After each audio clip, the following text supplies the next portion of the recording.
So, how to send a message directly to God? So, my wife loves to travel. This is her main passion in life, along with books. She's excellent at making arrangements, hotels, airlines, transfers, places to visit, everything. Luckily, I get to volunteer to carry her bags, so I've seen the world because of that. So, in the 70s, 1970s, we decided to go to Israel. It's, it was on our very long bucket list. So much history there. We've read all those books, Leon Uris, seen the movies, Paul Newman, Exodus, um, read about the different wars. Three major religions have headquarters there or offices there. And on any given day, it looks like things are going to blow up. It's been going on since the 1940s, if not earlier.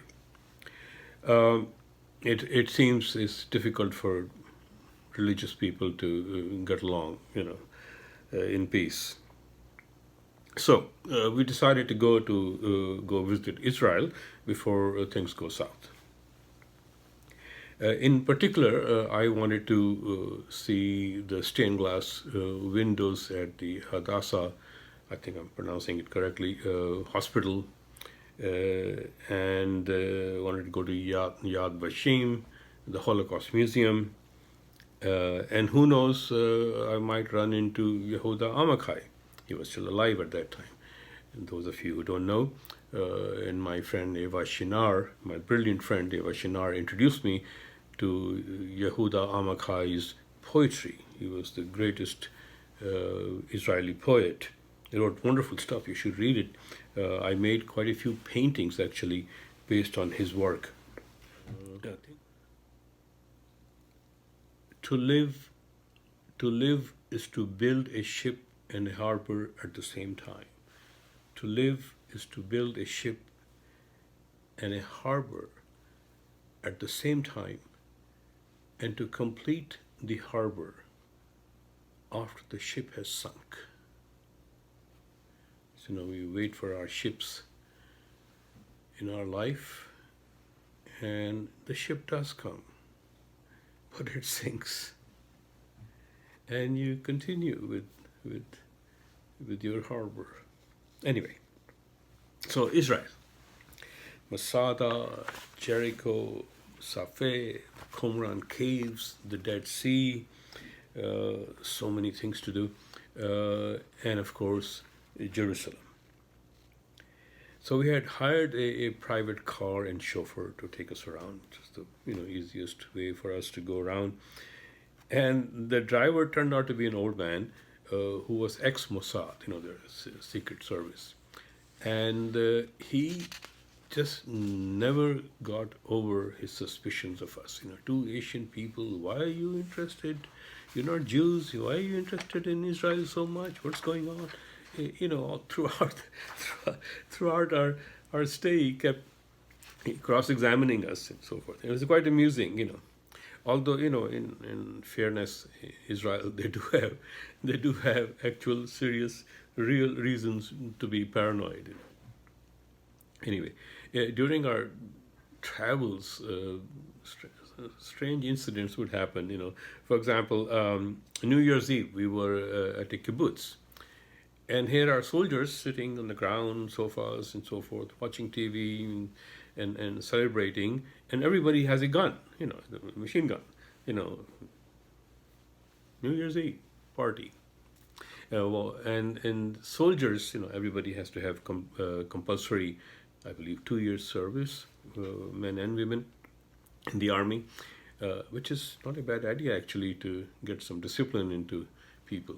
But anyway, so if you see a soldier on the roadside, you always give him or her a ride.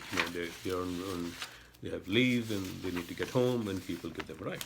So one time we picked up this soldier, and he has this Uzi, submachine gun, and he sits in the back. My wife's sitting in the front with the chauffeur, and we're driving around. And she puts the machine gun between his legs, his butt on the floor, and he dozes off. He goes to sleep. Meanwhile, the machine guns is pointing at my bald head. I'm looking at him, and I'm hoping that Israel doesn't have, potholes like Pittsburgh. So obviously, I survived. So Jerusalem, Via Dolorosa, where Christ was made to march, carrying his cross, the Temple Mount, known to Muslims as Haram is Sharif. Beautiful city, old city, particularly Jerusalem is fantastic. I'll give you a tip. If you go to Jerusalem, outside Jaffa Gate, there's an Arab vendor, with a push cart. Used to be a push cart, have a push cart. It's the best falafel in the world, really. And go to the Hilton and have their breakfast, Sabra breakfast, it's called. It is the biggest buffet you've ever seen. It'll take you all day to sample everything. You'll miss all your appointments. Very good. Anyway, while doing all the touristy things, we ended up at the Wailing Wall, or I think it's politically called the Western Wall. This was supposedly constructed 200 BC by King Herod. Has gone through many transformations. Lots of stories have come up with it. It's the holiest, if not among the holiest places in the world for people of Jewish faith. It's an old wall, and it's crumbling, and if it didn't have historical and religious significance, you won't look at it twice. And so we get to the wall, and we find out that women are not allowed to get close to the wall, at least in those days. My wife didn't like that, of course. Here I didn't even know about the wall, and she brought us there, and she's not allowed to come close to it. Apparently, God, wherever he or she is, doesn't like women getting too close, according to that place. So women have to stand on the side. I understand that there have been many efforts over time to change that, but I think the matter is still unresolved. Anyway, what do I know? I'm just an innocent bystander. So when we got to the wall, there are lots of people there. The people praying, Hasidics in their special clothes, and they're bowing and praying, and that's going on. And there are lots of tourists, of course. And our guide tells me that I can get a slip of paper and put a message on it and fold it and put it in the cracks of the wall. And it will be delivered directly to God the same very evening. Guaranteed. That's pretty good. I said, okay, let's do it. And he said it'll be $5. $5? Are you kidding me? $5 so I can give a message to God. I said, what the hell with it? I'll just go touch the wall. I say prayer in Hindi or maybe Sanskrit, and that's it. I'm sure God has many antennas and microphones, and he or she will listen. My wife says, "Don't be stupid. When are you going to come back to Israel? When are you going to be at the Wailing Wall again? You're a tourist. Do the touristy thing. Don't be so cheap." All right. I've learned over the years to do what my wife says. So I give him $5, I get a slip of paper, and I'm ready to write my note. So I asked my guide, what's the guarantee? Like, how do I know it will get to God, and that it'll get to God tonight? So he says, you have my word for it. Come on. Your word for it? Old Mossad guy. I want something in writing, something. He says, what do you want for $5? Good point, So anyway, I get a piece of paper. I start thinking. So this is my big moment, what am I going to ask God? What can I ask God? Let's see. So Janis Joplin had suggested a Mercedes-Benz, those of you who remember the song. Just think bigger, you know. So win the lottery. Yeah, that's good. That's good. You know, money is good. I mean, I had been living in America for a few years, and I had learned by then that the purpose of life is to make money. So, so fame and fortune, fame and fortune. That's it. That's it. I should ask that, Or hey, another idea. How about if I got taller? I asked God to make me taller and grow hair on my head. I think God would get into a lot of trouble because of that. Everybody's going to want to know how did that happen, and they would get envious and demand an explanation every time they go to church, and then the military will probably come and kidnap me and run experiments on me. Oh no! So let's see. I can talk to God and start thinking.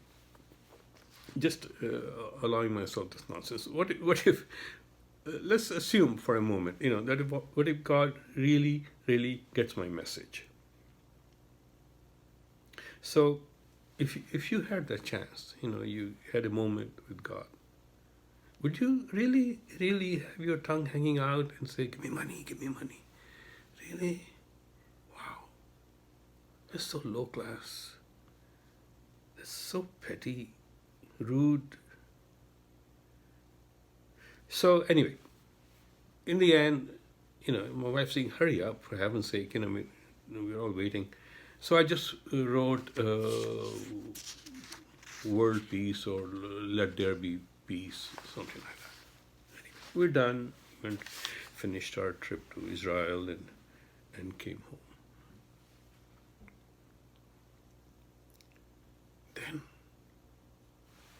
Then, in 1977, I think November 19th, President Anwar Sadat of Egypt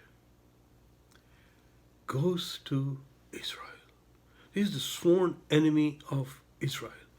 Goes to the Knesset, the parliament, shakes hands with Prime Minister Menachem Begin, smiles and hugs him. What the hell? Good Lord. And then in 1978, September, President Carter hosts both of them. And they go back and forth, all kind of drama happens, and a peace treaty is signed. 1978. And since then till now, there has been peace and truce between Israel and Egypt. You see? Now, if the matter of Egypt and Israel comes up on your radar, somebody asks you a question, you know how it happened.